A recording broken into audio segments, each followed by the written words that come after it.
جو بھی پیغمبر و آل پیغمبر کی پیروی کرے اس نے خدا کی اطاعت کی ہے اور خدا کی پیروی کی ہے۔ یہ مظہر کمال و جمال خداوند متعال ہیں اور مظہر تام۔ تو لہٰذا اہل بیت سراسر ہمارے لیے نمونہ عمل ہیں، سراسر کسی بھی ایک چیز کو آپ خارج نہیں کر کے یہ ہمارے لیے نمونہ عمل نہیں ہے۔ ہر چیز، گفتار، رفتار اور اخلاق، سیرت، سب ہمارے لیے نمونہ عمل ہے۔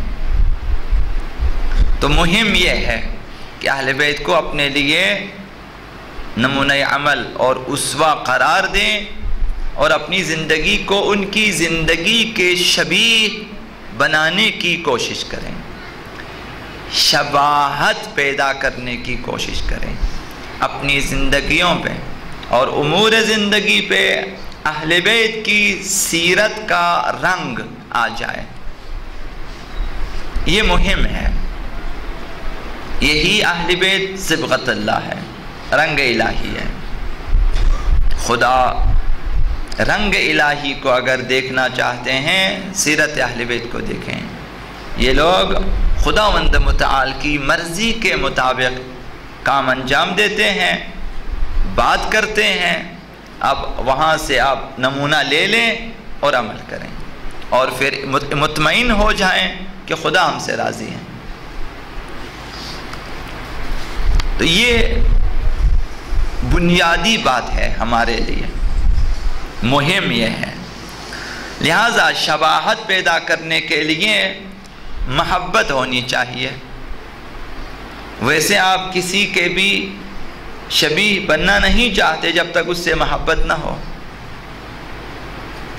جب کسی سے محبت ہوتی ہے تو آپ چاہتے ہیں کہ اس سے شباہت پیدا کریں، اس کی طرح بولیں، اس کی طرح کام انجام دیں، اس کی طرح بیٹھیں، کھائیں، پئیں، یہ چیز ہے۔ ٹھیک اسی مقصد کے لیے خداوند متعال نے محبت اہل بیت کو واجب قرار دیا ہے بعنوان اجر رسالت۔ قل لا اسألکم علیہ اجرا الا المودہ فی القربہ۔ اہل بیت سے محبت کا بنیادی فلسفہ یہ ہے کہ ہم محب بنیں اولاً اور اہل بیت ہمارے لیے محبوب بن جائیں، اور پھر محب یہ چاہے کہ محبوب کے رنگ میں ڈھل جائے۔ یہ مہم ہے اور یہ دین میں ایک بنیادی چیز ہے۔ اہل بیت نے بعض مقامات پر فرمایا حل الدین الا الحب، کیا دین محبت کے سوا کوئی اور چیز ہے؟ دین میں سراسر محبت ہے۔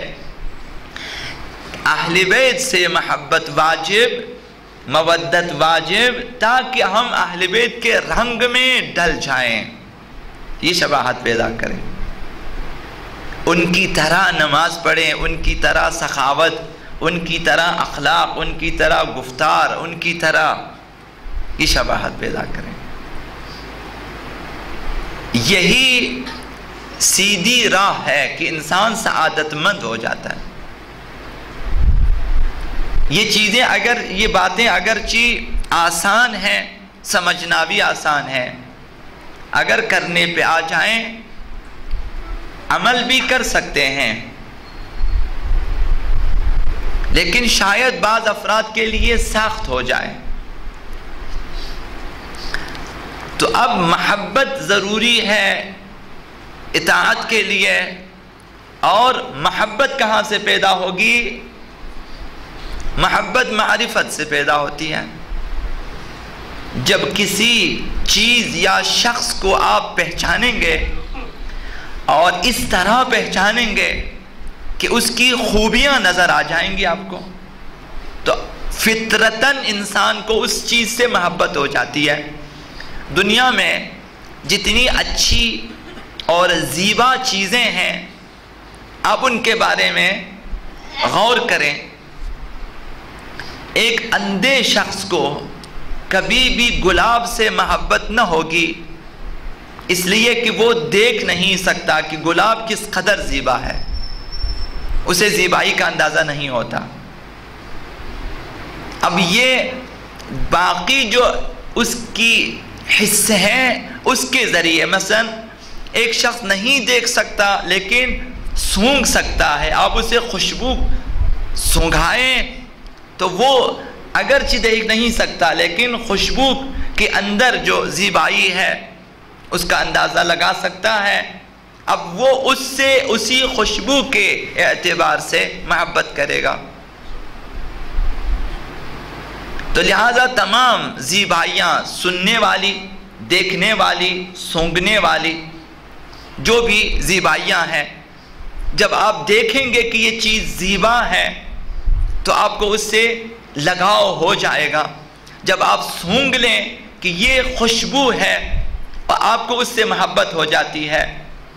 اسی طرح جب آپ ایک اچھی آواز کو سن لیتے ہیں تو اس آواز سے آپ کو لگاؤ پیدا ہو جاتا ہے۔ یہی بات ہے کہ معرفت سے محبت پیدا ہو جاتی ہے۔ اب اللہ، رسول اور اہل بیت سے محبت پیدا کرنے کے لیے ان کی معرفت واجب ہے۔ تو یہ واجب قرار دیا ہے، خدا کی معرفت واجب ہے، اول الدین معرفت ہو، اور رسول کی معرفت واجب ہے کہ اللہم عرفنی رسولک فإنک ان لم تعرفنی رسولک لم اعرف حجتک۔ خدایا اپنے رسول کی معرفت مجھے کرا دے ورنہ مجھے آپ کے حجت کی معرفت حاصل نہ ہوگی۔ اللہم عرفنی حجتک، کہ حجت خدا کی معرفت حاصل ہو جائے۔ امام کی ان لم تعرفنی حجتک ضللت عن دینی، حجت کی اگر معرفت، ائمہ کی معرفت نہ ہوگی تو انسان گمراہ ہو جاتا ہے۔ یہ جو معرفت کو واجب قرار دیا ہے، اس لیے معرفت کا نتیجہ یہ ہے کہ انسان کو ان سے محبت ہو جاتی ہے۔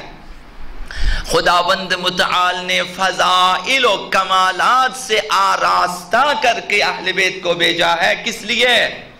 تاکہ ہم پہچانیں کہ یہ اہل بیت سراسر زیبائی رکھتے ہیں، فضائل رکھتے ہیں، کمالات رکھتے ہیں، تاکہ انسان کو ان سے محبت ہو جائے، اور محبت ہو جائے تاکہ ان کے اطاعت کریں، ان کے رنگ میں ڈل جائیں، ان کے رنگ میں ڈل جائیں تاکہ عاقبت بخیر ہو جائے، سعادت مند ہو جائے۔ یہ نہایت ہی سادہ باتیں ہیں اور آسان، سمجھنے میں بھی کوئی مشکل نہیں ہے، لیکن کرنا شاید مشکل ہو جائے۔ اب عنایات خدا، عنایات رسول اور عنایات اہل بیت معرفت کی بنیاد پر ہے اور محبت کی بنیاد پر۔ اہل بیت ہم سے کس قدر نزدیک ہو سکتے ہیں، یہ نزدیکی مساوی نہیں ہے ہر شخص کے ساتھ، ہر شخص کے لیے مساوی نہیں ہے۔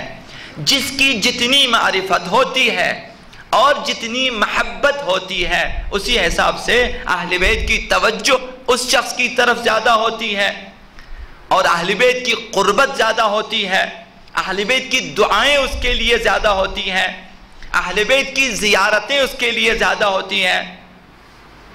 یہ اس حساب سے ہے۔ آقا امام رضا علیہ السلام سے سوال کیا اور بعض ائمہ سے سوال کیا کہ ہمیں کیسے معلوم ہو جائے کہ آپ اہل بیت ہم سے محبت کرتے ہیں؟ تو فرمایا کہ اپنے دل کی طرف دیکھو، تمہارے دل میں ہمارے لیے کتنی محبت ہے، اسی حساب سے ہم تمہارے ساتھ محبت کرتے ہیں۔ بعض ایسے عزادار اور ایسے مؤمنین ہوتے ہیں کہ جب ان کے سر میں درد بھی ہو جاتا ہے تو ائمہ کے سر میں بھی درد ہو جاتا ہے۔ جب وہ بیمار ہو جاتے، آقا امیر المومنین فرماتے ہیں کہ جب تو بیمار ہو جاتے میں بھی بیمار ہو جاتا ہوں، ان تمہاری بیماری کی وجہ سے۔ اس قدر اہل بیت کے ساتھ قربت ہوتی ہے۔ تو معرفت کے اعتبار سے ائمہ اطہار کی عنایتیں ہوتی ہیں۔ آقا امام زمان کی عنایت اسی طرح، جس کی جتنی معرفت ہے آقا امام زمان اسی حساب سے نزدیک ہے۔ بعض لوگ آقا امام زمان کی خدمت میں جا سکتے ہیں معرفت کی وجہ سے، بعض لوگ اس قدر معرفت کے مقام پہ فائز ہوتے ہیں کہ خود آقا امام زمان اس کے پاس آ جاتے ہیں، بعض لوگوں کے لیے کبھی کبھار خواب میں آ جاتے ہیں۔ تو یہ معرفت کے اعتبار سے ہے اور محبت کے اعتبار سے ہے۔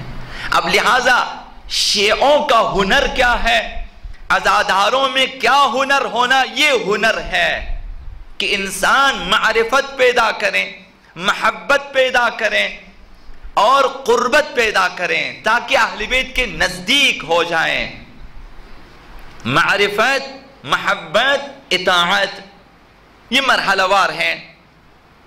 پہلے معرفت ہوتی ہے، پھر محبت ہوتی ہے، اور محب پھر اطاعت کرتا ہے تو اطاعت ہوتی ہے، اور اطاعت کے بعد سعادت ہے، کامیابی ہے۔ یہ 3-4 مرحلوں میں آپ سیر و سلوک طے کر لیتے ہیں، انجام دیتے ہیں۔